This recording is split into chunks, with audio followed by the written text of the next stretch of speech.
Hello ಎಲ್ರು ಹೇಗಿದ್ದೀರಾ? ನಾವಂತೂ ತುಂಬಾ ಚೆನ್ನಾಗಿದ್ದೀವಿ. ಈ ದಿನ ವ್ಲಾಗ್ನ ನಾನು ಬೆಳಗಿನ ಜಾವ 4 ಗಂಟೆಗೆ ಶುರು ಮಾಡಿದ್ದೀನಿ. ಹೊಸದಾಗಿ ಯಾರಾದ್ರೂ ನೋಡ್ತಾ ಇದ್ರೆ ಪ್ಲೀಸ್ ಸಬ್ಸ್ಕ್ರೈಬ್ ಮಾಡ್ಕೊಳ್ಳಿ. ವಿಡಿಯೋ ಇಷ್ಟ ಆದರೆ ಒಂದೇ ಒಂದು ಲೈಕ್ ಮಾಡಿ. ಸೊ ಎಲ್ಲಿಗೆ ಹೋಗ್ತಾ ಇರೋದು ಅಂತ ನಿಮ್ಗಾಗಲೇ ಗೊತ್ತಾಗಿರ್ಬೋದು. ಸೊ ನಾನು ಇನ್ಸ್ಟಾದಲ್ಲಿ ಸ್ಟೋರಿನೂ ಹಾಕಿದ್ದೆ, ಹಾಗೆ ಇದು ತಮ್ಲೆ ನೋಡಿನೂ ನಿಮಗೆ ಗೊತ್ತಾಗಿರುತ್ತೆ. ಹೌದು, ನಾವು ಬಡವನಹಳ್ಳಿಗೆ ಹೋಗ್ತಾ ಇದ್ವಿ, ನನ್ನ ಫ್ರೆಂಡ್ ಮನೆಗೆ. ಸೊ ತುಂಬಾ ದಿನಗಳೇ ಆಯಿತು ಹೋಗಿ, ಅಂದರೆ ದಿನಗಳು ನಾನು ಹೇಳ್ತಾ ಇರೋದು. ಸೊ ತಿಂಗಳುಗಳು ಈ ಥರ ಅಲ್ಲ, ಒಂದು ತಿಂಗಳ ಮೇಲೇ ಆಗಿದೆ ಹೇಳ್ರಿ ಹೋಗಿ. ಈಗ ಅಂದರೆ ಒಂದು 13 ದಿನದಿಂದ ಫುಲ್ಲು ದೊಡ್ಡ ಜಾತ್ರೆ ಮಾಡ್ತಾವ್ರೆ. ರಂಗನಾಥ ಸ್ವಾಮಿ, ಲಕ್ಷ್ಮೀ ರಂಗನಾಥ ಸ್ವಾಮಿ ಜಾತ್ರೆ ಮಾಡ್ತಾವ್ರೆ. ತುಂಬ ಗ್ರ್ಯಾಂಡಾಗಿ ಮಾಡ್ತಾರಂತೆ. ನಾನಂತೂ ಯಾವತ್ತೂ ನೋಡಿಲ್ಲ. ಅದು ಮಧುಗಿರಿ ಬಿಟ್ಟು ಆ ಕಡೆ ಸೈಡ್ಗೆ ಹೋಗ್ಬೇಕಲ್ವ, ಶಿರಾ ರೂಟಲ್ಲಿ ಹೋಗ್ಬೇಕು ಆ ಊರಿಗೆ.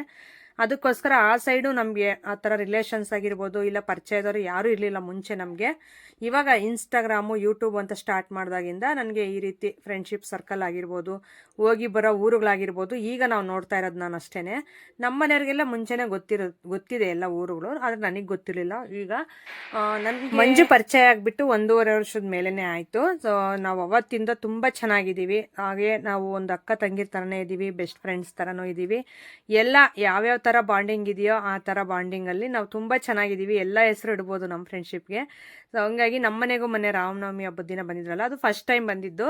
ಯಾಕಂದರೆ ಅಣ್ಣವರು ಫುಲ್ಲು ಬ್ಯುಸಿ, ಅದರಲ್ಲಿ ಮಕ್ಕಳು ಮನೇಲಿ ದೊಡ್ಡವರು ಇದ್ದಾರೆ. ನಮ್ಮ ಮನೇಲಿ ಅಂದರೆ ದೊಡ್ಡವ್ರು ಯಾರೂ ಇಲ್ಲ. ಹಾಗಾಗಿ ಅವ್ರಿಗೆ ಅಡುಗೆ ಮಾಡಿಕೊಡ್ಬೇಕು, ಊಟಕ್ಕಿಡಬೇಕು ಅನ್ನೋ ಟೆನ್ಷನ್ನು ಇಲ್ಲ. ಮಕ್ಕಳು ಅಂದರೆ ನಮ್ಮ ಅಮ್ಮವ್ರ ಮನೆಗೆ ಹೇಳ್ಬಿಟ್ರೆ ನಮ್ಮ ಅಮ್ಮವ್ರ ಮನೆಯವರೇ ಇಡ್ತಾರೆ. ನಾವೇನಾದರೂ ಈ ಕಡೆ ವೀಡಿಯೋ ಶೂಟು ಇಲ್ಲ ಹೊರಗಡೆ ಕೆಲಸದ ಮೇಲೆ ಹೋದರೆ ನಮಗೆ ಇರುವಂಥ ಆಪ್ಷನ್ ಇದೆ. ಸೊ ಅವ್ರಿಗಿಲ್ಲ, ಯಾಕಂದರೆ ಮನೇಲಿ ದೊಡ್ಡವ್ರು ಇದ್ದಾರೆ, ಇಬ್ಬರು ಅತ್ತೆ ಮಾವ, ಮತ್ತು ಚಿಕ್ಕ ಮಕ್ಕಳು ಸ್ಕೂಲ್ಗೆ ಹೋಗ್ತಾರೆ. ಇವ್ರು ನನ್ನ ಮಕ್ಕಳು ಅಂದರೆ ದೊಡ್ಡವರು, ಒಬ್ಬನು ಆಗಲೇ ಡಿಗ್ರಿ ಲೆವೆಲ್ ಮಗ, ಇನ್ನೊಬ್ನು 10th ಮಗ. ಹಾಗಾಗಿ ಹೇಳಿದ್ರು ಅವ್ರು ಅರ್ಥ ಮಾಡ್ಕೊಂತಾರೆ. ಅವ್ರಿನ್ನೂ ಚಿಕ್ಕ ಮಕ್ಕಳು ನನ್ನ ಫ್ರೆಂಡ್ಗೆ. ಹಂಗಾಗಿ ಇಷ್ಟು ದಿನ ಬರೋಕ್ಕೆ ಅವರೊಂದು ಟೈಮು ಇದು ನೋಡ್ಕೊಂಡೆ ಬರಬೇಕಾಗಿತ್ತು. ಹಾಗಾಗಿ ಬಂದಿದ್ರು ಮೊನ್ನೆ ರಾಮನವಮಿ ಹಬ್ಬದ ದಿನ. ನಾವಂದರೆ ವೀಡಿಯೋ ಶೂಟು ತುಮಕೂರು, ಮಧುಗಿರಿ ಈ ಕಡೆ ಎಲ್ಲ ಹೋಗ್ತಾ ಇರಬೇಕಾದ್ರೆ ಹಂಗೆ ಬರ್ತಾ ಒಂದು ಸ್ವಲ್ಪ ದೂರದಲ್ಲೇ ಮಧುಗಿರಿಯಿಂದ ಇರೋದವ್ರೂರು. ಹಾಗಾಗಿ ಹಂಗೆ ವಿಸಿಟ್ ಕೊಟ್ಟು ಬರ್ತಾ ಇರ್ತೀವಿ ನಾವು. ಸೊ ಅವಳು ಅಷ್ಟೇ, ಎಲ್ಲಾದರೂ ನಾವು ಹಿಂಗೆ ವೀಡಿಯೋ ಶೂಟ್ ಎಲ್ಲ ಹೋಗ್ತೀವಿ ಅಂದರೆ ಇಲ್ಲ ಹಿಂಗೆ ಬಂದೋಗ್ರಿ ಅಂತಂದು ಹೇಳ್ತಾ ಇರ್ತಾಳೆ. ಸಪ್ರೇಟಾಗೆ ನಮ್ಮೂರಿಗೆ ಅಂದರೆ ನಿಮಗೂ ಖರ್ಚು ಅದೆಲ್ಲ ಇರುತ್ತಲ್ವ, ಅದಕ್ಕೋಸ್ಕರ ವೀಡಿಯೋ ಶೂಟು ಇಲ್ಲ ಕೆಲಸದ ಮೇಲೆ ಬಂದಾಗ ಮಾತ್ರ ಬರ್ರಿ, ಈ ಕಡೆ ಬರ್ರಿ ಅಂತಂದು ಹೇಳ್ತಾನೆ ಇರ್ತಾಳೆ. ಮಿಕ್ಕಿ ಟೈಮು ಬರ್ರಿ ಅಂತಾಳೆ, ಏನಂದರೆ ಪಾಪ ಅರ್ಥ ಮಾಡ್ಕೊತಾಳೆ ನಮ್ಮ ಕಷ್ಟಗಳು ಎಲ್ಲನೂ. ಸೊ ಹಂಗಾಗಿ ಪ್ರತಿಯೊಂದು ಅಷ್ಟೇ. ಸೊ ನನಗೇನು ಕಷ್ಟನೋ, ಏನಾದರೂ ಒಂದು ಶೇರ್ ಮಾಡ್ಕೋಬೇಕು, ಏನಾದರೂ ಒಂದು ಹಂಚ್ಕೋಬೇಕು ಅಂದರೆ ಫಸ್ಟ್ ನೆನಪಾಗ್ತಾಳೆ. ಎಲ್ಲನೂ ನಾವು ಅದೇ ಥರನೇ ಇದ್ದೀವಿ ಹೇಳ್ರಿ. ಮುಂಚೆ ನಾವು ಪರಿಚಯ ಆದಾಗಿಂದ ಅದೇ ರೀತಿಯೇ ಇದ್ದೀವಿ. ಸೊ ಹಂಗಾಗಿ ಬೆಸ್ಟ್ ಫ್ರೆಂಡ್ ಅಂತಂದೇ ಹೇಳ್ಬೋದು. ಈಗ ನಾವು ಹೊರಟಿದ್ದೀವಿ ನೋಡಿ. ಈ ಡ್ರೆಸ್ ಹಾಕ್ಕೊಂಡಿದ್ದೀನಿ. ಸುಮಾರು ಅಂದರೆ ಇದನ್ನು ಅವರು ಕಳಿಸ್ಕೊಟ್ಟು ಡ್ರೆಸ್ಸು ಪ್ರಮೋಷನ್ಗೆ ಅಂತ 2 ವರ್ಷದ ಮೇಲೇ ಆಯಿತು. ಆಗ ವೀಡಿಯೋಗೆ ಅಂತ ಸುಮ್ಮನೆ ಹಾಕ್ಕೊಂಡು ತೋರಿಸಿದ್ದೆ ಅಷ್ಟೇ. ಅದನ್ನು ಆಲ್ಟ್ರೇಷನ್ ಮಾಡಿಸಿರಲಿಲ್ಲ, ಮತ್ತೆ ಹಾಕ್ಕೊಂಡಿರಲಿಲ್ಲ. ಅದಕ್ಕೆ ಯಾಕೋ ನನಗೆ ಈಗ ಹಾಕ್ಕೋಬೇಕು ಅಂತ ಅನ್ನಿಸ್ತು. ಸರಿ ಅಂತಂದು ಹೇಳ್ಬಿಟ್ಟು ನಾನು ಈಗ ಹಾಕ್ಕೊಂಡಿದ್ದೀನಿ ನೋಡಿ. ಡ್ರೆಸ್ ನೋಡಿ ಎಷ್ಟು ಚೆನ್ನಾಗಿ ಕಾಣಿಸ್ತಾ ಐತೆ. ನಾನು ಹಾಕ್ಕೊಂಡಿರಲಿಲ್ಲ ಅಷ್ಟೇ ಇಷ್ಟು ದಿನ. ಈಗ ಇಯರಿಂಗ್ಸ್, ಅದು ಇಯರ್ ಕಪ್ಸ್ ಇಟ್ಟಿದ್ದೀನಿ ನೋಡಿ. ಏನು ಸಖತ್ತಾಗಿದೆ ಅಂದ್ಕೊಂಡಿದ್ದೀರಾ ಅಂದರೆ, ಅದು ಮೇಲ್ಗಡೆ ಬಂದುಬಿಟ್ಟು ಬಾತ್ಕೋಳಿ ಟೈಪ್ ಇದೆ, ಮತ್ತು ಅದು ಕೆಳಗಡೆ ಬಂದುಬಿಟ್ಟು ಸ್ಟಡ್ ಟೈಪು. ಅದು ಅಟ್ಯಾಚ್ ಇದೆ, ಮೇಲ್ಗಡೆ ಪ್ರೆಸ್ ಮಾಡ್ಕೊಳ್ಳೋದು. ಎಷ್ಟು ಚೆನ್ನಾಗಿ ಕಾಣ್ತಾ ಇತ್ತು. ಈ ಡ್ರೆಸ್ಗೆ ಪರ್ಫೆಕ್ಟ್ ಮ್ಯಾಚು. ತುಂಬ ಚೆನ್ನಾಗಿ ಕಾಣಿಸ್ತಾ ಇತ್ತು. ವಾಚು, ಡ್ರೆಸ್ಸು ಎಲ್ಲನೂ ಮ್ಯಾಚ್ ಆಗೋ ಥರನೇ ಹಾಕಿದ್ದೀನಿ ಹೇಳ್ರಿ. ಸೊ ನೋಡಿ ಎಷ್ಟು ಚೆನ್ನಾಗಿದೆ ಅಂತಂದು ನಿಮ್ಗೆ ಯಾವ ರೀತಿ ಅನ್ನಿಸ್ತು ಅಂತಂದು ಹೇಳಿ ನನಗೆ. ಇಯರಿಂಗ್ಸು, ಲಿಪ್ಸ್ಟಿಕ್ ಏನೂ ಹಾಕಿಲ್ಲ, ಲಿಪ್ ಕೇರ್ ಹಾಕಿದ್ದೀನಿ, ಮತ್ತು ನೈಲ್ ಪಾಲಿಶು ಸಿಲ್ವರ್ ಕಲರಲ್ಲೇ ಹಚ್ಚೇನೆ ಡ್ರೆಸ್ಗೆ ಮ್ಯಾಚ್ ಆಗಲಿ ಅಂತಂದೇವು. ಆಮೇಲೆ ಇಲ್ಲಿ ನೋಡ್ತಾ ಇರ್ಬೋದು ಹೂವಿನ ಗಿಡ. ಎಷ್ಟೊಂದು ದುಂಡ್ಮಲ್ಗೆ ಅಂದರೆ ಮಲ್ಲಿಗೆ ಹೂವು ಬಿಟ್ಟಿದೆ. ದುಂಡ್ಮಲ್ಗೆ ಅಂದ್ಬಿಟ್ಟೆ ಬೇಗ. ಇದು ಬಂದುಬಿಟ್ಟು ನಮ್ಮಮ್ಮ ಎಲ್ಲ ಬಿಡಿಸ್ಕೊಂಡು ಹೋಗ್ತಾರೆ ಹೇಳ್ರಿ. ಬೆಳಿಗ್ಗೆ ಆಗಿದ ತಕ್ಷಣ ಬರುತ್ತೆ ನಮ್ಮಮ್ಮ. ಸಂಜೆನೂ ಸ್ವಲ್ಪ ಅರಳಿರುತ್ತೆ, ಏನಂದರೆ ಕತ್ಲಲ್ಲಿ ಸರಿಯಾಗಿ ಕಾಣಲ್ಲ ಅಂತ ಬೆಳಿಗ್ಗೆ ಟೈಮ್ ಬಿಡಿಸ್ಬಿಡುತ್ತೆ. ನಾನೇನು ರೆಡಿ ಆದೆ. ನಮ್ಮ ಮನೆಯವ್ರಿಗೆ ಹೇಳಿದ್ರೆ ಅವ್ರು ಕಾರ್ ತೆಗಿಯೋಕ್ಕೆ ಅಂತ ಹೋದ್ರು. ಅಷ್ಟರಲ್ಲಿ ನನ್ನ ತಮ್ಮನ ಹೆಂಡ್ತಿ ಇಬ್ಬರು ಎದ್ದು ಹಾಲಂತ ಹಿಂಡ್ತಾವ್ರೆ. ಸೊ ಹಿಂಡ್ಬಿಟ್ಟು ಅವರು ಡೈರಿಗೆ ಹಾಕೋ ಕೆಲಸದಲ್ಲಿ ಅವ್ರು ಬ್ಯುಸಿಯಾಗವ್ರೆ. ಇಲ್ಲಿ ಇವೆರಡು ನಾಯಿಗಳು ಆಗಿಂದ ಜಗಳ ಮಾಡ್ಕೊತಾವೆ ಒಂದಕ್ಕೊಂದು. ಹಂಗೆ ಆಡೋದು, ಆಮೇಲೆ ಸೀರಿಯಸ್ಸಾಗಿ ಕಚ್ಚಾಡ್ಬಿಡ್ತಾವೆ ಇಬ್ರು, ನಮ್ಮದು ಮತ್ತು ನಮ್ಮಮ್ಮ ಅವ್ರದ್ದು. ಮೇಕೆ ಮರಿ ನೋಡ್ತಾ ಇರ್ಬೋದು. ಎಲ್ಲ ಮಿಶ್ರ ಬೇಸಾಯ ಅಂತಂದೇ ಹೇಳ್ಬೋದು ನನ್ನ ತಮ್ಮ ಅವ್ರದ್ದು. ನಾಯಿಗಳು, ಹಸುಗಳು, ಎಮ್ಮೆಗಳು, ಮೇಕೆಗಳು, ಈ ಥರ ಕೋಳಿ, ಎಲ್ಲ ಬೆಕ್ಕು ಎಲ್ಲ ಸಾಕಿದ್ದಾರೆ. ಹಂಗಾಗಿ ಸ್ವಲ್ಪ ಮನೆಯೂ ಅಷ್ಟೇ ಸ್ವಲ್ಪ ಗಲೀಜು ಥರನೇ ಕಾಣ್ತಾ ಇರುತ್ತೆ. ಯಾಕಂದರೆ ಅಷ್ಟೊಂದು ಪ್ರಾಣಿಗಳು ಪಕ್ಷಿಗಳೆಲ್ಲ ಸಾಕಿದ್ಮೇಲೆ ಮನೆ ಕ್ಲೀನಾಗಿರೋಕ್ಕೆ ಸಾಧ್ಯನೇ ಇಲ್ಲ. ಅಲ್ಲಿ ಇಲ್ಲಿ ಓಡಾಡ್ತಾ ಇರ್ತವೆ. ಮಕ್ಕಳು ಅಷ್ಟೇ, ಅವು ಹೇಳ್ದಂಗೆ ಕೇಳಲ್ಲ. ಚಿಕ್ಕ ಮಕ್ಕಳು ಅವು ಸ್ವಲ್ಪ ಎಲ್ಲ ಗೋಡೆಗಳು ಈ ಥರ ಎಲ್ಲ ಫುಲ್ ಗಲೀಜು ಮಾಡೋಕ್ಕವ್ರೆ. ಅವರು ಪೇಂಟ್ ಅಂತ ಮಾಡಿಸ್ಬೇಕು ಮತ್ತೆ, ಹಂಗಾದರೆ ಸ್ವಲ್ಪ ಕ್ಲೀನ್ ಆಗುತ್ತೆ. ಅದು ಮಾಡಿಸಿದ್ರು ಸ್ವಲ್ಪ ದಿನನೇ ಹೇಳ್ರಿ. ಅಲ್ಲಿಂದ ಈಗ ನೆಕ್ಸ್ಟ್ ನಾವು ಅರವಿಂದನಿಗೆ ಹೇಳೋದೆಲ್ಲ ಹೇಳ್ಬಿಟ್ಟು ಅವನು ಮಲಗಿದ್ದ ಇನ್ನೂ ಅವನಲ್ಲೇ ಮಲಗಿಸಿ ನೆಕ್ಸ್ಟ್ ನಾವು ಹಿಂಗೆ ಹೋಗ್ತಾ ಇದ್ದೀವಿ ಅಂತಂದೇಳಿ ನಾವು ಹೊರಟಿದ್ದು ಪಾವಗಡದಲ್ಲಿ ಬಂದುಬಿಟ್ಟು ನಮ್ಮ ಮನೆಯವ್ರು ಹೋಗಿ ಟೀ ಕುಡಿದು ನನಗೆ ಕಾರೊಳಗೆ ತಂದು ಕೊಟ್ಟರು. ಬಾ ಅಂದರು. ಅಲ್ಲೆಲ್ಲ ಗಂಡು ಮಕ್ಳು ತುಂಬ ಜನನೇ ಇದ್ರೆ ಹೇಳ್ರಿ, ಇನ್ನೇನು ಅಲ್ಲಿ ನಿಂತ್ಕೊಂಡು ಕುಡಿಯೋದು. ನನಗೆ ಏನು ಬೇಡ ಅಂತಂದು ಹೇಳಿದೆ. ನಾನು ತೊಗೊಂಡು ಬನ್ನಿ ಅಂತ ನಾನು ಹೇಳಲಿಲ್ಲ, ನನಗೆ ಕಾರ್ ಹತ್ರ ತಂದು ಕೊಡಿ ಟೀ ಅಂತ ನಾನು ಹೇಳಿಲ್ಲ. ಬೇಡ ಬಿಡ್ರಿ, ನೀವೇ ಕುಡಿದು ಬರೋಗ್ರಿ ಅಂದೆ ಅಷ್ಟೇ. ಇನ್ನೇನು ಗಂಡು ಮಕ್ಳಿದ್ದಾರೆ, ನಾನು ಬರಲ್ಲ ಅದೆಲ್ಲ ಹೇಳಿಲ್ಲ. ನನ್ನ ಮನಸ್ಸಲ್ಲಿ ನಂಗೆ ಅನ್ನಿಸ್ತು. ಅದಕ್ಕೆ ಬೇಡ ನನಗೆ ಟೀ, ನೀವೇ ಕುಡಿದ್ಬಿಟ್ಟು ಬನ್ನಿ, ನಾನು ಒಂದೇ ಸಾರಿ ಅಲ್ಲಿ ಬಡವನಹಳ್ಳಿಗೆ ಹೋದ್ಮೇಲೆ ಕುಡಿತೀನಿ ಅಂತ ಅಂದರೆ ಅವ್ರು ಪಾಪ ಕುಡಿದ್ಬಿಟ್ಟು ನನಗೆ ಪಾರ್ಸಲೇ ತೊಗೊಂಡು ಬಂದಿದ್ದಾರೆ ಕಾರ್ ಹತ್ರ. ಇನ್ನು ಕುಡಿತೀನಿ ತಾಳ್ರಿ, ವೆಯ್ಟ್ ಮಾಡಿರಿ ಅಂದರೆ ಆಗಲ್ವಲ್ಲ. ಸೊ ಹಂಗಾಗಿ ನೀವು ಕಾರ್ ಓಡಿಸ್ತಾನೆ ಇರ್ರಿ, ನಾನು ಹಂಗೆ ನಿಧಾನ ಕುಡಿತಾನೆ ಇರ್ತೀನಿ ಅಂತಂದು ಕೊನೆಯದಾಗಿ ಏನು ಮಾಡಿದೆ ಗೊತ್ತಾ, ಮತ್ತು ಮಾರನೇ ದಿನ ಚೆನ್ನಾಗಿ ಬೈಸ್ಕೊಂಡೆ ನಮ್ಮ ಮನೆಯವ್ರ ಹತ್ರ. ನಾನು ಟೀ ಎಲ್ಲ ಕುಡಿದ್ಬಿಟ್ಟೆ. ಕೊನೆಯದಾಗಿ ಒಂದು ಚೂರು ಬಿಟ್ಬಿಟ್ಟು ಅದನ್ನು ನೀಟಾಗಿ ಮಡಚಿದ್ದೆ, ಮಡಚಿಬಿಟ್ಟು ಚೂರು ಗ್ಲಾಸ್ ತೆಗೆದು ಹಿಂಗೆ ಹೊರಗಡೆ ಹಾಕಿದ್ದೀನಿ. ಅದು ಏನಾಗಿದೆ ಅಂದರೆ ಸ್ವಲ್ಪ ಕೊನೆಯಲ್ಲಿ ಬಿಟ್ಟಿದ್ನಲ್ಲ, ಅದು ಎಲ್ಲ ಹೋಗ್ಬಿಟ್ಟು ಕಾರು ಗ್ಲಾಸಿಂದ ಡೋರಿಂದ ಹಿಡಿದು ಹಿಂದ್ಗಡೆ ಡೋರ್ವರೆಗೂ ಎಲ್ಲ ಕಾರ್ ಮೇಲೇ ಹೋಗ್ಬಿಟ್ಟೈತೆ. ನಾನು ಕೆಳಗಡೆ ಇಳ್ದಿದ ತಕ್ಷಣ ನೋಡಿದ್ರೆ ಭಯ ಆಗ್ಬಿಡ್ತು. ಯಾಕಂದರೆ ನಾವು ಮನೆಯಲ್ಲಿ ಎಷ್ಟು ಹೆಂಗೇನೋ ಕಾರೂ ಹಂಗೆ, ನಾವು ಹಾಕೊಳ್ಳೋ ಬಟ್ಟೆಯಿಂದ ಪ್ರತಿಯೊಂದೂ ಏನು ಆ ಥರ ರಫ್ ಆ್ಯಂಡ್ ಟಫ್ ಯೂಸ್ ಮಾಡಲ್ಲ, ಇನ್ನೊಂದು ಗಲೀಜ್ ಥರ ಆ ಥರ ಏನು ಇದು ಮಾಡಲ್ಲ. ಸೊ ಹಂಗಾಗಿ ಮನೆಯವ್ರು ಬೈದ್ಬಿಟ್ರು ನನ್ನ. ಏನೋ ನಿಲ್ಸೋದಿದ್ರೆ ನಿಲ್ಲಿಸ್ತಾ ಇದ್ನಲ್ಲ, ತಗೊಂಡು ಗ್ಲಾಸ್ ಹಂಗೆ ಹಾಕಿದ್ಯಾ, ಅದೆಲ್ಲ ಡೋರ್ಗೆಲ್ಲ ಆಗೈತೆ ಅಂತ ಅಂದರು. ಅಯ್ಯೋ ಬಿಡು, ನಾನೇ ಒರೆಸ್ಕೊಡ್ತೀನಿ ಅಂತ ಅಂದ್ರೂ ಬೈದರು. ಅವ್ರಿಗೆ ಕೋಪ ಬಂದಾಗ ಅಷ್ಟೇ ಒಂದು ಸ್ವಲ್ಪ ಹೊತ್ತು ಬೈದ್ಬಿಡ್ತಾರೆ ಹೇಳ್ರಿ. ಅಂಥ ಟೈಮಲ್ಲಿ ನಾನು ಸೈಲೆಂಟಾಗಿದ್ದರೆ ಬೈದು ಅವರೇ ಸುಮ್ಮನೆ ಆಗ್ಬಿಡ್ತಾರೆ. ಮಾತಿಗೆ ಇಟ್ಕೊಬಿಟ್ರೆ ಅವಾಗ ಜಗಳ ಆಗ್ಬಿಡೋದು. ಅದು ನಾನು ಚೆನ್ನಾಗಿ ಅರ್ಥ ಮಾಡ್ಕೊಬಿಟ್ಟಿದ್ದೀನಿ. ಅವ್ರು ಬೈಬೇಕಾದ್ರೆ ನಾನು ಸೈಲೆಂಟ್ ಆಗೋಗ್ತೀನಿ, ಏನು ಉಸಿರೇ ಬಿಡಲ್ಲ. ಹೋಗ್ರಿ, ಎಷ್ಟು ಹತ್ತಾದ್ರೂ ಬೈಕ ಹೋಗ್ರಿ ಅಂತಂದು ಸುಮ್ಮನೆ ಕೆಲಸ ಮಾಡ್ತಾ ಇರ್ತೀನಿ, ಓಡಾಡ್ಕೊಂಡು ಆ ಕಡೆ ಈ ಕಡೆ. ಸೊ ಇವಾಗ ಸುಮ್ಮನೆ ಕೂತ್ಕೊಂಡಿದ್ದೆ ಕಾರಲ್ಲಿ. ನೆಕ್ಸ್ಟ್ ಬಂದ್ವಿ ನೋಡ್ರಿ, ಬಡವನಹಳ್ಳಿ ಎಂಟ್ರಿ ಆದ್ವಿ. ಜಾತ್ರೆಗಳ ಅಂಗಡಿಗಳೆಲ್ಲ ಆಗಲೇ ಕಾಣಿಸ್ತಾ ಇದೆ. ಇವತ್ತು ಜಲ್ದಿ, ಸೊ ನಾವು ಜಲ್ದಿಗೆ ಹೋಗ್ತಾ ಇದ್ದೀವಿ. ತೇರು ಎಲ್ಲ ಮುಗ್ದಿದೆ ಆಗ್ಲೇ.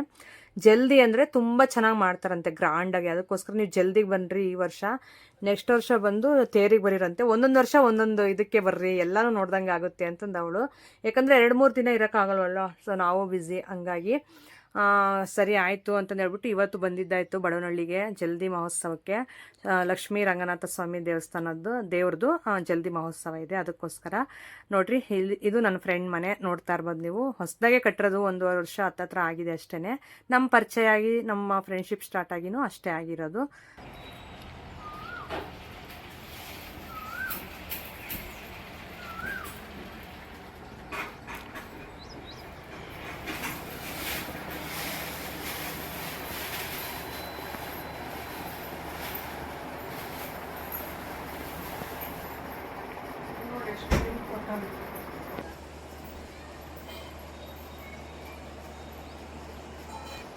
ಅಜ್ಜಿ ಚೆನ್ನಾಗಿದೆಯಾ? ಚೆನ್ನಾಗಿದ್ದೀರಮ್ಮ. ಯಾಕೆ ಇಷ್ಟೊತ್ತಾರು ಮಲ್ಕೊಂಡಿದ್ದೀಯಾ? ರೂಮ್ನಾಗ್ಲಿಂದ ಬಂದೆ, ಮಲಗೈತೆ ಅಂದ್ಕೊಂಡೈತೆ. ಅಲ್ಲಿ ಕೆಳಗೆ ನೀರಾಕಿ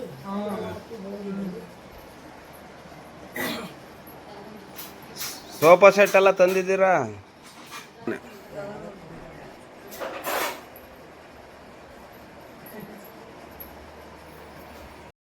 ಮಂಜು ಅಷ್ಟೇ ತುಂಬ ಕಷ್ಟಪಡ್ತಾಳೆ, ತುಂಬ ರಿಸ್ಕ್ ಇದೆ ಅವಳಿಗೂ. ಯಾಕೆಂದರೆ ಈಗ ಜಾತ್ರೆ, ಒಂದು ರಿಲೇಷನ್ಸು, ಫ್ರೆಂಡ್ಸ್ ಎಲ್ಲರೂ ಬರ್ತಿದ್ದಾರೆ ಅಂದರೆ ಅದರಿಂದ ಎಷ್ಟು ಕೆಲಸ ಇರುತ್ತೆ, ಎಷ್ಟು ಕಷ್ಟ ಇರುತ್ತೆ ಅಂತ ನನಗೂ ಗೊತ್ತು. ಸೊ ಹಂಗಾಗಿ ಇನ್ನು ಅವ್ರ ರಿಲೇಷನ್ಸ್ ಎಲ್ಲರೂ ಬರ್ತಿದ್ದಾರೆ, ಅದರಲ್ಲಿ ನಮ್ಮನ್ನು ಕರೆದಿದ್ದಾರೆ. ಈಗ ಎಲ್ಲರನ್ನೂ ಸಂಭಾಳಿಸ್ಬೇಕು ಅಂದರೆ ತುಂಬ ಕಷ್ಟ ಇರುತ್ತಲ್ವ, ಅದ್ರ ಹಿಂದ್ಗಡೆ ರಿಸ್ಕು ತುಂಬ ಇರುತ್ತೆ. ಅದರಲ್ಲಿ ಬೇರೆ ಕ್ಯಾಂಟ್ರಿನ್ ವರ್ಕ್ ಬೇರೆ, ಸೊ ಅದನ್ನು ನೋಡ್ಕೋಬೇಕು. ಈ ಕಡೆ ರಿಲೇಷನ್ಸ್ ಬಂದಿರ್ತಾರೆ, ಅವ್ರನ್ನೂ ಮೇಂಟೈನ್ ಮಾಡಬೇಕು. ಮನೆ ಕೆಲಸ, ಪೂಜೆಗಳು, ಜಾತ್ರೆ, ಇವೆಲ್ಲ ತುಂಬ ಹೆವಿ ರಿಸ್ಕ್ ತೊಗೊಂಡಿದ್ದಾಳೆ ಹೇಳ್ರಿ ಈ ಸಾರಿ ಅಂತಲೂ. ನನಗೆ ಒಂಥರ ಅಯ್ಯಪ್ಪ ಎಷ್ಟೊಂದು ಕೆಲಸ ಅನ್ನಿಸ್ಬಿಡ್ತು ನನಗೆ. ಆದರೂ ಅಭ್ಯಾಸ ಆಗಿದೆ, ಚೆನ್ನಾಗಿ ಮಾಡ್ತಾಳೆ ಕೆಲಸ ಮಾತ್ರ. ಫುಲ್ ಫಾಸ್ಟಾಗಿ ಮಾಡ್ತಾ ಇರ್ತಾಳೆ, ನನ್ನ ರೀತಿ ನಿಧಾನ ಅಲ್ಲ. ಓಡಾಡೋದಾಗಿರ್ಬೋದು ಎಲ್ಲ ಫಾಸ್ಟ್ ಅಷ್ಟು ಚೆನ್ನಾಗೇ ಮಾಡ್ಕೊತಾಳೆ ಕೆಲಸ ಎಲ್ಲನೂ. ನಾವು ಬರೋಷ್ಟರಲ್ಲಿ ಆಗಲೇ ನೈಟ್ 4 ಗಂಟೆಗೆ 3 ಗಂಟೆಗೆ ಎದ್ದು ಎಲ್ಲ ಕೆಲಸಗಳು ಮಾಡಿ, ಪೂಜೆನೂ ಮಾಡಿ ಮುಗಿಸಿದ್ಲು. ಸ್ಯಾರಿ ಹಾಕೊಂಡಿದ್ದಾಳೆ ನೋಡ್ರಿ, ಸ್ನಾನ ಮಾಡಿಬಿಟ್ಟು. ಕೆಳಗಡೆ ಕ್ಯಾಂಟ್ರಿನ್ ವರ್ಕು ನಡೀತಾ ಇದೆ. ಇವತ್ತೂ ಸ್ವಲ್ಪ ಆರ್ಡ್ರ್ ಇದೆಯಂತೆ, ಹಾಗಾಗಿ ಅದನ್ನು ಮಾಡಬೇಕು ಅಂತಂದು ಹೇಳ್ತಾ ಇದ್ಲು. ಹಾಗೆ ನನ್ನ ಇಯರಿಂಗ್ ಬಂದುಬಿಟ್ಟು ನೋಡ್ತಾ ಇದ್ದಾಳೆ ಮುಟ್ಟಿ.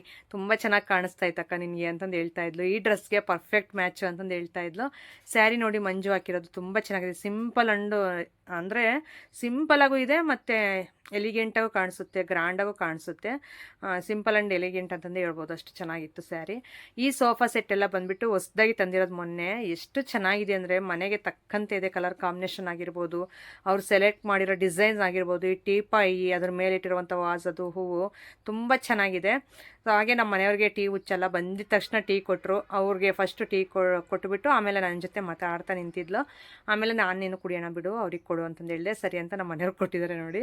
ಈಗ ನಾವು ಕುಡಿತಾ ಕುತ್ಕೊಂಡಿದ್ದೀವಿ ಮಾತಾಡ್ತಾ. ಬರ್ತಾರೆ ಕಡಿಮೆ ಆಗೈತೆ ಮೂಗು. ಎಷ್ಟು ಆ ಕಾಯಿ ಎಲ್ಲ ಅದೇ ಕೇಳೋದಕ್ಕ. ಅಷ್ಟು ಫೇಮಸ್ ಆಗಿರ್ಲಿಲ್ಲ. ನಿಮ್ಮೂರ್ಗ್ ಬಂದ್ ಜಾತ್ರೆಗೆ ಬಂದ್ವಲ್ಲ, ಜಾತ್ರೆಗೆ ಬಂದ್ ಫೇಮಸ್ ಆದೆ ಅಂತ. ಯಾವ ಜಾತ್ರೆಗೆ ಬಂದಿದ್ದೆ? ಹನುಮ ಜಯಂತಿ ಇರತ್ತ ಅಲ್ಲ, ಶ್ರೀರಾಮನವಮಿ ಹಬ್ಬದ ದಿನ. ಅದ್ ಜಾತ್ರೆ ಏನು? ಅವಾಗ ರೀಲ್ಸ್ ಮಾಡ್ಬಿಟ್ವಲ್ಲ, ಅವು ಹೈಲೈಟ್ ಆಗಿದೆ. ಚೆನ್ನಾಗಿ ಓಡಿದ್ವು. ನಮ್ಮ ರೀಲ್ಸ್ ಹೈಲೈಟ್ ಆಗೈತೆ ಇಲ್ವಾ?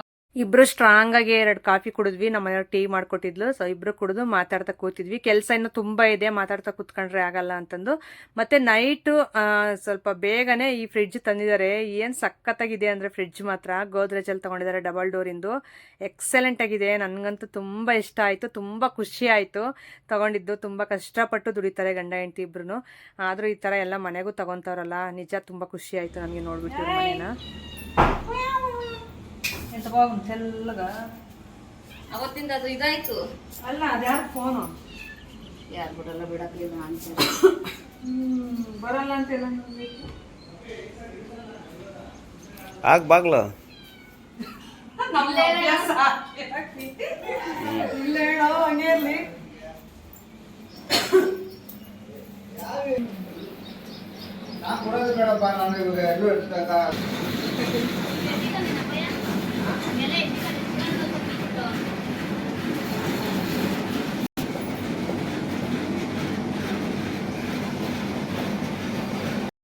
ನಾವು ಟೀ ಕುಡಿದು ಮತ್ತೆ ಕೆಳಗಡೆ ಹೋಗಿ ಸ್ವಲ್ಪ ಕೆಲಸ ಇತ್ತು, ಅದನ್ನ ಮುಗಿಸಿ ಮತ್ತೆ ಮೇಲ್ಗಡೆ ಬರೋ ಅಷ್ಟರಲ್ಲಿ ಇವರು ತುಮಕೂರು ಅವರು ಚಿಕ್ಕಮ್ಮನ ಮಗ ಮತ್ತೆ ಮಗಳು ಮೈತ್ರಿ ಬಂದ್ಬಿಟ್ಟು 1 ಡೇ ಮುಂಚೆನೆ ಬಂದಿದ್ದಾಳೆ ಹೇಳ್ರಿ. ಆದರೆ ಮಲಗಿದ್ಲು ರೂಮಲ್ಲಿ, ಅದಕ್ಕೋಸ್ಕರ ಆಗಲೇ ವಿಡಿಯೋದಲ್ಲಿ ಕಾಣಿಸ್ಕೊಂಡಿಲ್ಲ ನಿಮಗೆ. ಈಗ ಅವ್ರ ಚಿಕ್ಕಮ್ಮನ ಮಗ ಇಬ್ಬರು ಬಂದಿದ್ದಾರೆ. ಇಲ್ಲಿ ಕೂತಿರೋದು ಅಕ್ಕನ ಮಗ ಚಿಂಟು ಅಂತ. ಸೊ ಇವರೆಲ್ಲ ಹೆಂಗಾಗಿದ್ದಾರೆ ಅಂದರೆ ನಮಗೆ ಫ್ಯಾಮಿಲಿ ಫ್ರೆಂಡ್ಸ್ ಥರನೇ ಆಗಿದ್ದಾರೆ. ನಾವು ಅಷ್ಟೇ ಏನೋ ಅವರಲ್ಲಿ ಒಬ್ಬರಾಗಿದ್ದೀವಿ ಅನ್ನೋ ಥರ ಒಂದು ಮಿಂಗಲ್ ಆಗಿ ತುಂಬ ಚೆನ್ನಾಗಿ ಮಾತಾಡ್ತಾರೆ ಅವರು. ಸೊ ನಾವು ಹಂಗೆ ಅವ್ರ ಜೊತೆ ತುಂಬ ಚೆನ್ನಾಗಿ ಮಿಂಗಲ್ ಆಗ್ತೀವಿ. ಹಂಗಾಗಿ ಏನೋ ಒಂಥರ ಒಂದೇ ಮನೆಯವರು, ಒಂದೇ ಫ್ಯಾಮಿಲಿ ಅನ್ನೋ ರೇಂಜ್ಗೆ ಕಾಣ್ತಾ ಇರ್ತೀವಿ ನೋಡೋದಕ್ಕೆ. ಹಾಗೆ ಅವರು ಎಲ್ಲ ಮಾತಾಡ್ತಾ ಕೂತಿದ್ರು. ಸೊ ಜಾತ್ರೆದಾಗಿರ್ಬೋದು ಎಲ್ಲನೂ. ಇವರು ಅಮ್ಮ ಬಂದ್ಬಿಟ್ಟು ಮಂಜುಳಲ್ಲ ಅವ್ರ ಅತ್ತೆ, ಅಂದರೆ ಅಪ್ಪ ಅವರ ಅಮ್ಮ. ಸೊ ಹಂಗಾಗಿ ಮೊಮ್ಮಕ್ಕಳದು ಎಲ್ಲ ಮಾತಾಡ್ತಾ ಇದ್ದಾರೆ. ತುಂಬ ಸ್ಟ್ರಾಂಗು ಅಮ್ಮ ಬಂದ್ಬಿಟ್ಟು, ತುಂಬ ಚೆನ್ನಾಗಿ ಮಾತಾಡ್ತಾರೆ. ಮೇಯ್ನು ಬಂದವ್ರಿಗೆ ಹೋದವ್ರಿಗೆ ಎಲ್ರಿಗೂ ತುಂಬ ಚೆನ್ನಾಗಿ ಮಾತಾಡಿಸ್ತಾರೆ. ಅವರು ಹಸ್ಬೆಂಡು ಇದ್ದಾರೆ, ಅಂದರೆ ಮಂಜು ಅವ್ರ ಮಾವನೂ ಇದ್ದಾರೆ. ಕೆಳಗಡೆ ಹುಣಸೆ ಹಣ್ಣು ಅದೆಲ್ಲ ಕುಟ್ತಾ ಇದ್ರು, ನಾನು ಆಮೇಲೆ ತೋರಿಸ್ತೀನಿ ನಿಮಗೆ. ಈಗ ಅವರು ಕಾಫಿ ಕುಡಿತಾವ್ರೆ. ನಾವು ಬಂದಿರೋ ಅಂಥವ್ರು ಎಲ್ಲರೂ ಆಗಲೇ ಕಾಫಿ ಟೀ ಎಲ್ಲ ಕುಡಿದು ಕೂತಿದ್ವಲ್ಲ. ಸೊ ಅದಕ್ಕೆ ಮೊಮ್ಮಕ್ಕಳು ಇನ್ನೇನು ಟ್ಯೂಷನಿಂದ ಬಂದರು. ಸೊ ಹಂಗಾಗಿ ಅವ್ರ ಬಗ್ಗೆ ಹೇಳ್ತಾವಳೆ, ನನ್ನ ಮೊಮ್ಮಕ್ಕಳು ಹಿಂಗೆ ಹಂಗೆ ಅಂತ ಹೇಳ್ತಾ ಇದ್ರು. ಸರಿ ಅಂತ ನಾವು ಹಂಗೆ ಮಾತಾಡ್ತಾ ಇದ್ವಾ. ನೋಡ್ರಿ ಚಿಕ್ಕವನು ಬಂದ, ಇವನು ನೂತನ್ ಇವನು.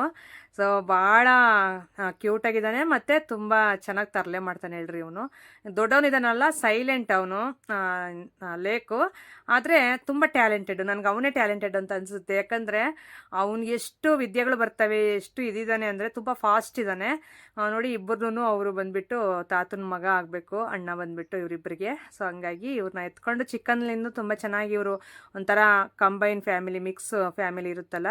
ಸೊ ಜೋಡು ಅಂದರೆ ಒಂದೇ ಮನೆಯಲ್ಲೇ ಇರ್ತಾರಲ್ಲ, ಆ ಥರ ಫ್ಯಾಮಿಲಿ ಟೈಪ್ ಇವರೆಲ್ಲರೂ ತುಂಬ ಚೆನ್ನಾಗಿರ್ತಾರೆ ಫ್ಯಾಮಿಲಿ ಎಲ್ಲರೂ ಒಟ್ಟಿಗೆ. ಸೊ ಇವ್ರನ್ನೆಲ್ಲ ನೋಡಿದ್ರೆ ಒಂಥರ ಖುಷಿ ಅನಿಸುತ್ತೆ. ಯಾಕಂದರೆ ಈಗ ಅಲ್ಲಿಂದ ಬಂದವರು ಗೆಸ್ಟ್ ಥರ ಕೂತ್ಕೊಳ್ಳಲ್ಲ, ಪ್ರತಿಯೊಂದು ಕೆಲಸನೂ ಇವರು ಮಾಡ್ತಾರೆ. ಹಾಗೆ ನಾನು ಸುಮ್ಮನೆ ಇರಬಾರ್ದು ಅಂತಂದು ಹೇಳ್ಬಿಟ್ಟು ನಾನು ಇವ್ರ ಜೊತೆ ನಾನು ಒಂದು ಸ್ವಲ್ಪ ಕೆಲಸಗಳಂದರೆ ಆ ಥರ ಕೆಲಸಗಳಲ್ಲ, ಸುಮ್ಮನೆ ಆ ಥರ ನಾನು ಅವ್ರ ಜೊತೆ ಜಾಯ್ನ್ ಆಗಿದ್ದೆ ಹೇಳ್ರಿ. ಸೊ ನೋಡಿ, ಇಲ್ಲಿ ಅಡುಗೆ ಮಾಡೋದಕ್ಕೆ ಅಂತಂದು ಎಲ್ಲ ರೆಡಿ ಮಾಡ್ತಾ ಇರೋವಂಥದ್ದು. ಸ್ವಲ್ಪ ಕ್ಯಾಟ್ರಿನ್ ಇದೆ, ಮತ್ತು ನಮಗೆ ಬಂದಿರೋಂಥವ್ರಿಗೂ ಎಲ್ರಿಗೂ ಒಟ್ಟಿಗೆ ಮಾಡಿಬಿಡ್ತೀವಿ ಅಡುಗೆ ಅಂತಂದು ಹೇಳ್ಬಿಟ್ಟು ಅಡುಗೆ. ಸೊ ಎಲ್ಲ ಕಟ್ ಮಾಡ್ತಾ ಇರುತ್ತೆ, ತರಕಾರಿ ಎಲ್ಲ ಕಟ್ ಮಾಡೋದು ಮತ್ತು ಕೊಬ್ಬರಿ ತುರಿಯೋದು ಎಲ್ಲ ಮಾಡ್ತಾಯಿದ್ರು. ನಾವು ಇವ್ರ ಜೊತೆ ಮಾತಾಡ್ತಾ ನಿಂತ್ಕೊಂಡ್ವಿ. ಅವನು ದೊಡ್ಡವನು ಲೇಕು ಇದಾನಲ್ಲ, ಸೊ ಅವ್ನು ಮಾತ್ರ ನಮಗೆ ತುಂಬ ಚೆನ್ನಾಗಿ ಸೆಟ್ ಆಗ್ತಾನೆ. ಮಾತಾಗಿರ್ಬೋದು, ನಮ್ಮ ಜೊತೆ ಹೊಂದ್ಕೊಳ್ಳೋದಾಗಿರ್ಬೋದು ತುಂಬ ಚೆನ್ನಾಗಿರ್ತಾನೆ. ಚಿಕ್ಕವನು ಇನ್ನೂ ತಲಾಟೆ, ಅವ್ನು ಮಾತಾಡ್ತಾ ಓಡಾಡ್ತಾ ಆಟ ಆಡ್ತಾ ಇರ್ತಾನೆ. ಹಾಗಾಗಿ ಮಿಕ್ಸಿಗೆ ಸ್ವಲ್ಪ ಮಸಾಲೆ ಎಲ್ಲ ರುಬ್ಕೊಡ್ತಾ ಇದ್ಲು ಮಂಜು. ಅದಕ್ಕೆ ನಾನು ಈ ಥರ ಸ್ಯಾರೀಸ್ ಎಲ್ಲ ಹಾಕ್ಕೊಬಿಡ್ತೀನಿ ಅಕ್ಕ, ಈ ಥರ ಕೆಲಸ ಇರುತ್ತಲ್ಲ, ಸ್ವಲ್ಪ ನಿನ್ನ ರೀತಿ ಡ್ರೆಸ್ ಎಲ್ಲ ಹಾಕ್ಕೊಬಿಟ್ರೆ ಮುಗಿದೋಯ್ತು, ಇಲ್ಲಿ ಕೆಲಸದ ಜೊತೆ ಆ ಡ್ರೆಸ್ಸೂ ಹಂಗೆ ಕೆಲಸ ಮಾಡಿರುತ್ತೆ ಅಂತಂದು ಹೇಳ್ತಾ ಇರ್ತಾಳೆ. ಮಾತು ಮಾತ್ರ ತುಂಬ ಚೆನ್ನಾಗಿ ಮಾತಾಡ್ತಾಳೆ. ಸೊ ಮಾತೇ ಆಸ್ತಿ ಅಂತಾರಲ್ಲ ಆ ರೀತಿ ಮಾತು ಮಾತ್ರ ತುಂಬ ನಮ್ಮ ಮನೆಯವ್ರು ಅದೇ ಹೇಳ್ತಾ ಇರ್ತಾರೆ. ಮಂಜು ತುಂಬ ಚೆನ್ನಾಗಿ ಮಾತಾಡ್ತಾರೆ. ಸೊ ತುಂಬ ಚೆನ್ನಾಗಿ ಅಂದರೆ ಮಿಕ್ಸ್ ಆಗ್ತಾರೆ. ಮೇಯ್ನ್ ಎಲ್ಲರ ಜೊತೆನೂ ಚೆನ್ನಾಗಿ ಬೆರೀತಾರೆ, ಅದು ಮೇಯ್ನ್ ಇಂಪಾರ್ಟೆಂಟ್ ಅಲ್ವಾ. ಸೊ ಇನ್ನೊಂದು ನೋಡಿ ಮಾಡಿ ಸ್ನೇಹ ಮಾಡಬೇಕು ಅಂತಾರೆ. ಅದೇನಕ್ಕೆ ಆ ರೀತಿ ಅಂತಾರ ನನಗೆ ಗೊತ್ತಾಗಲಿಲ್ಲ. ಯಾಕಂದರೆ ಯಾವುದೇ ಥರ ನಾವು ನೋಡಿಲ್ಲ ಮಾಡಿಲ್ಲ, ಡೈರೆಕ್ಟ್ ನಾವು ಗೃಹ ಪ್ರವೇಶಕ್ಕೆ ಬಂದಿದ್ದು, ಇವ್ರು ಕರೆದಿದ್ದು ಒಂದೇ ದಿನದಲ್ಲೇ ನಾವು ಬಂದಿದ್ದು. ಅಲ್ಲಿಂದ ನಮ್ಮ ಮನಸ್ಥಿತಿ, ಮೇಯ್ನು ಮನಸ್ಥಿತಿ, ನಮ್ಮ ಗುಣಗಳು ಒಂದಾಗಬೇಕೇ ಹೊರತು ಸೊ ನೋಡಿ ಮಾಡಿ ಸ್ನೇಹ ಮಾಡಬೇಕು ಅಂತಾರೆ. ಯಾಕಂದರೆ ಸ್ವಲ್ಪ ಸ್ನೇಹಗಳು ಆ ಥರ ಇರುತ್ತೆ ಹೇಳ್ರಿ. ಸೊ ಹಂಗಾಗಿ ಎಕ್ಸ್ಪೀರಿಯನ್ಸ್ ಇರೋರು ಆ ರೀತಿ ಹೇಳಿರ್ತಾರೆ. ನನಗೆ ಆ ಥರ ಏನೂ ಅನ್ನಿಸ್ಲಿಲ್ಲ. ನಾವು ಪರಿಚಯ ಆಗಿ 1.5 ವರ್ಷದ ಮೇಲೇನೆ ಆಯಿತು. ಸ್ವಂತ ಅಕ್ಕ ತಂಗಿರು ಯಾವ ರೀತಿ ಇರ್ತಾರೋ ಅದೇ ರೀತಿನೇ ಇದ್ದೀವಿ. ನನ್ನ ಕಷ್ಟ ಸುಖ ಎಲ್ಲ ಅವ್ರ ಹತ್ರ ಹಂಚ್ಕೊತೀನಿ, ಮಂಜು ಹತ್ರ. ಮಂಜು ಕಷ್ಟ ಸುಖ ಎಲ್ಲ ನನ್ನ ಹತ್ರ ಹಂಚ್ಕೊತಾರೆ. ಆ ರೀತಿ ನಮ್ಗೆ ಆ ರೀತಿ ಯಾವತ್ತೂ ಅನಿಸಿಲ್ಲ, ಯಾವತ್ತೂ ಬೇಜಾರಾಗಿರೋ ಅಂಥ ಸಂದರ್ಭ ಬಂದಿಲ್ಲ. ಸೊ ಒಂದೆರಡು ಬಂದ್ರೂ ಒಂದು ವೇಳೆ ಹಂಗೆ ಅಡ್ಜಸ್ಟ್ ಮಾಡ್ಕೊಂಡು ಹೋಗೋದು, ಮಾತಾಡೋದು, ಈ ರೀತಿನೇ ಮಾಡ್ತೀವಿ ಹೊರತು ಸೊ ಜಾಸ್ತಿ ಆ ಥರ ಎಲ್ಲ ದುಬಾರಿ ಮಾತುಗಳು ಆಡೋದಾಗಿರ್ಬೋದು, ನಾನಾಗಿರ್ಬೋದು, ಮಂಜು ಆಗಿರ್ಬೋದು, ಈ ರೀತಿ ಎಲ್ಲ ಮಾತಾಡಲ್ಲ. ಸೊ ಹಂಗಾಗಿ ಮೈಂಡ್ ಸೆಟ್ಟು ಒಂಥರ ಮನಸ್ಥಿತಿ ಒಂದೇ ಥರನೇ ಇದೆ ನಮ್ಮದು. ಹಂಗಾಗಿ ಅದು ಹಂಗೆ ಅಡ್ಜಸ್ಟ್ ಆಗಿ ಹೋಗ್ತಾ ಇದೆ. ಮಕ್ಕಳು ಅಷ್ಟೇ ತುಂಬ ಚೆನ್ನಾಗಿ ಇಷ್ಟಪಡ್ತಾರೆ ನಮ್ಮನ್ನು. ಇವನ್ ಚಿಂಟು ಅಂತೂ ತುಂಬ ತಲೆಹರಟೆ, ತುಂಬ ಚೆನ್ನಾಗಿ ಮಾತಾಡ್ದ ನಮ್ಮ ಜೊತೆ. ಫಸ್ಟ್ ಟೈಮ್ ಹೋದಾಗ ಅಷ್ಟು ಮಾತಾಡಲಿಲ್ಲ. ನಮ್ಮ ಮನೆಯವ್ರಿಗೆ ಫ್ರಾಂಕ್ ಕಾಲ್ ಮಾಡಿದ್ರಲ್ಲ, ಸೊ ಅವತ್ತು ಚೆನ್ನಾಗಿ ಇವರೇ ಎಲ್ಲ ಸೇರ್ಕೊಂಡು ಫ್ರಾಂಕ್ ಕಾಲ್ ಮಾಡಿರೋದು. ಬಂದಿದ ತಕ್ಷಣ ಮಾತಾಡಿಸ್ಬಿಟ್ಟ. ತುಂಬ ಖುಷಿ ಆಯಿತು. ತುಂಬ ಮಿಂಗಲ್ ಆದ ನಮ್ಮೆಲ್ಲರ ಜೊತೆನೂ. ಮೈತ್ರಿ ಅಷ್ಟೇ ತುಂಬ ಚೆನ್ನಾಗಿ ಅಡ್ಜಸ್ಟ್ಮೆಂಟ್ ಆದ್ಲು ನಮಗೆ. ಟೀ ಶರ್ಟ್ ಹಾಕಿರಲ್ಲ ಹುಡುಗಿ, ಸೊ ಅವರೇ ಬಂದುಬಿಟ್ಟು ಮೈತ್ರಿ ಎಲ್ಲ ಜಾಬ್ ಮಾಡ್ತಿದ್ದಾರೆ. ಈಗ ಟಿಫನ್ ಮಾಡೋಕ್ಕೆ ಅಂತಂದು ಚಿತ್ರಾನ್ನ ಮಾಡಿದರು. ತುಂಬ ಚೆನ್ನಾಗಿ ಮಾಡಿತ್ತು ಅಣ್ಣ. ಅಡುಗೆ ಮಾತ್ರ ತುಂಬ ಟೇಸ್ಟಿಯಾಗಿ ಮಾಡ್ತಾರೆ. ಸೊ ಮದುವೆಗಳಿಗೆ, ಫಂಕ್ಷನ್ಗಳಿಗೆ, ದೇವಸ್ಥಾನದ ಫಂಕ್ಷನ್ಗಳಿಗೆ ಈ ಥರ ಎಲ್ಲ ಅವರು ಕ್ಯಾಂಟೀನ್ ಅಡುಗೆ ಮಾಡಿ ಕೊಡ್ತಾ ಇರ್ತಾರೆ. ಮತ್ತು ಅಲ್ಲಿ ಹೋಗಿ ಮಾಡ್ತಾ ಇರ್ತಾರೆ. ಸೊ ಹಂಗಾಗಿ ಇಲ್ಲಿ ನಮಗೀಗ ಚಟ್ನಿ ಮತ್ತು ಇದು ಚಿತ್ರಾನ್ನ ಮಾಡಿದ್ರು ಟಿಫನ್ಗೆ ಅಂತಂದು ಹೇಳ್ಬಿಟ್ಟು. ಈಗ ಟಿಫನ್ ಮೊಸರು ಹಾಕ್ಕೊಂಡು ಸ್ವಲ್ಪ ತಿನ್ನೋಣ ಅಂತ ಎಲ್ಲರೂ ಕೂತಿದ್ದೀವಿ. ನಾನು ಇಡ್ಸ್ಕೊಂಡೆ, ತಿಂದ್ಬಿಟ್ಟು ನೆಕ್ಸ್ಟ್ ಕೆಲಸಗಳಿದ್ದಾವೆ, ಒಬ್ಬಟ್ಟು ಮಾಡಬೇಕು. ಸೊ ಹಂಗಾಗಿ ಅದನ್ನೆಲ್ಲ ಪ್ರಿಪ್ರೇಷನಲ್ಲಿ ರೆಡಿ ಮಾಡ್ಕೊಳ್ಳೋಣ ಅಂತ ಹೇಳ್ಬಿಟ್ಟು ಈಗೆಲ್ಲ ಎಲೆಗೆ ಇಟ್ಕೊಂಡು ತಿಂತಾಯಿದ್ದೀವಿ ಒಟ್ಟಿಗೆ. ನೋಡ್ರಿ ಏನು ಪೋಸ್ ಕೊಡ್ತಾವನೆ ವೀಡಿಯೋಗೆ ಅವನು. ಸೊ ನೂತನಂತೂ ತುಂಬ ಚಿಕ್ಕನ್, ತುಂಬ ಕ್ಯೂಟು, ಮತ್ತು ಅಷ್ಟೇ ಸ್ಟ್ರಾಂಗ್ ಇದ್ದಾನೆ ಅವನು. ತೀಟೆ ಮಾಡೋದಲ್ಲಾಗಿರ್ಬೋದು, ಮಾತಾಡೋದ್ರಲ್ಲಾಗಿರ್ಬೋದು, ಆ್ಯಕ್ಟಿವಿಟೀಸಲ್ಲಿ ತುಂಬ ಸ್ಟ್ರಾಂಗ್ ಇದ್ದಾನೆ ಅವನು. ಹೀಗೆಲ್ಲರೂ ಅಣ್ಣ ಇನ್ನೂ ನಾನು ಸ್ನಾನ ಮಾಡಿಲ್ಲ, ಆಮೇಲೆ ಟಿಫನ್ ತಿನ್ಕೊತೀನಿ ಅಂದರು. ಸರಿ ಅಂತ ಹೇಳ್ಬಿಟ್ಟು ಈಗ ನಾವು ಬಂದಿರೋ ಅಂತಾರೆ ಎಲ್ಲರೂ ಕುತ್ಕೊಂಡು ಈಗ ಟಿಫನ್ ಮಾಡ್ತಾಯಿದ್ದೀವಿ. ಅಮ್ಮ ಬಂದುಬಿಟ್ಟು ಅವರು ಮಸಾಲೆ ಇದೆಲ್ಲ ಹಾಕಿರೋದು ತಿನ್ನಲ್ಲ. ಸೊ ಹಂಗಾಗಿ ಅವರು ವೈಟ್ ರೈಸು ಮತ್ತು ಮುದ್ದೆ, ಏನಾದರೂ ಸಾಂಬಾರು ಈ ರೀತಿ ತಿಂತಾರಂತೆ. ಡೈಲಿ ಊಟಕ್ಕಷ್ಟೇ ಅಂತ ಅವ್ರು ತೊಗೊಳೋದು. ಬಾಯೆಲ್ಲ ಒಂಥರ ಅಲ್ಸರ ಆಗಿರೋ ಥರ ಉರಿ ಬರುತ್ತಂತೆ ಖಾರ ಏನಾದರೂ ಟಚ್ ಆದರೆ. ಹಂಗಾಗಿ ಸ್ವಲ್ಪ ಸಪ್ಪೆ ಊಟನೇ ಊಟ ಮಾಡ್ತಾರೆ. ನಾವು ಕರೆದ್ವಿ, ಆ ಥರ ಹೇಳಿದ್ರು ಅವರು.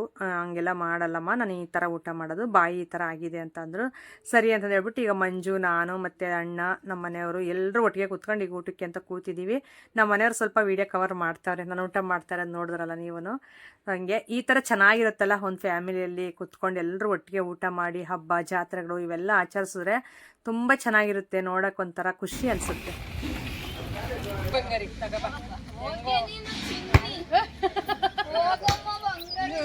ಬಂಗಾರಿ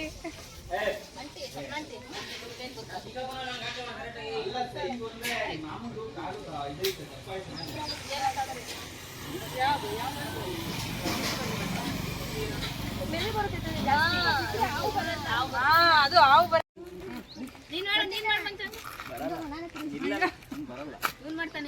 ಮಾಡ್ತಾನಲ್ಲ ಮೂಗಿನ ಮೇಲೆ ಏನೋ ತಿರುಗಿಸ್ ನಮ್ಮ ಮನೆಗೆ ಅವ್ನು ನೋಡ.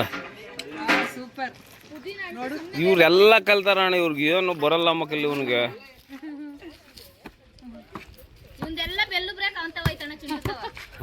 ಕುಕ ಅಂದ್ರೆ ಕುಕಬೇಕು, ನಿಂತ್ಕೊಂಡ್ರೆ ನಿಂತ್ಕೊಬೇಕು ಅಷ್ಟೇ. ಹಂಗೆ ಇಟ್ಕೊಂಡವನೆ. ಅದಕ್ಕೆ ಯಾರ್ದನ ಒಂದು ಅವ ಇರ್ಲಿ ಅಂತ ಅವ ಮಾಡಿದ್ವಿ. ಇವಾಗ ಭಯ ಆಗೋಯ್ತೀನಿ ನನ್ನ ಮಕ್ಕಳ ನನ್ನ ತಲೆಗೆ ನೋಡಿರ್ತಾರ ಆಯ್ಕಂತಿಂದ ಕಾಲ್ ಹೋಗ್ದಂಗೆ ಆಗತ್ತೆ.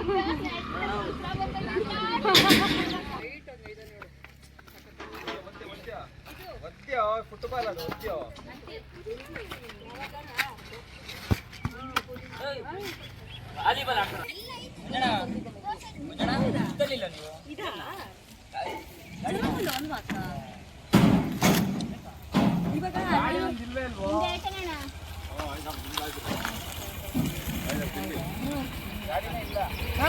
ನಿಮ್ದಾಯ್ತಾ ತಿಂಡಿ? ಓಕೆ, ವಿಡಿಯೋ ನೋಡಿದ್ರಲ್ಲ, ಯಾವ ರೀತಿ ಅನ್ನಿಸ್ತು ಅಂತ ಕಾಮೆಂಟ್ ಮಾಡಿ. ಹಾಗೆ ನಾಳೆ ನಾಡಿದ್ದು ಇನ್ನೂ ಒಳ್ಳೊಳ್ಳೆ ವೀಡಿಯೋಸ್ ಬರ್ತವೆ. ನಾವೇನೆಲ್ಲ ಮಾಡಿದ್ವಿ, ಅಡುಗೆ ಏನು ಮಾಡಿದ್ವಿ, ಮತ್ತು ಎಲ್ಲರೂ ಮಿಕ್ಸ್ ಮಾಡಿ ಅಡುಗೆ ಮಾಡಿದ್ದು. ಸೊ ತುಂಬ ಚೆನ್ನಾಗಿರುತ್ತೆ. ಆ ವೀಡಿಯೋಸ್ ಒಂದೊಂದಾಗಿ ಅಪ್ಲೋಡ್ ಮಾಡ್ತೀನಿ ಡೈಲಿ. ಸಬ್ಸ್ಕ್ರೈಬ್ ಮಾಡ್ಕೊಂಡು ನೋಡಿ. Thank you.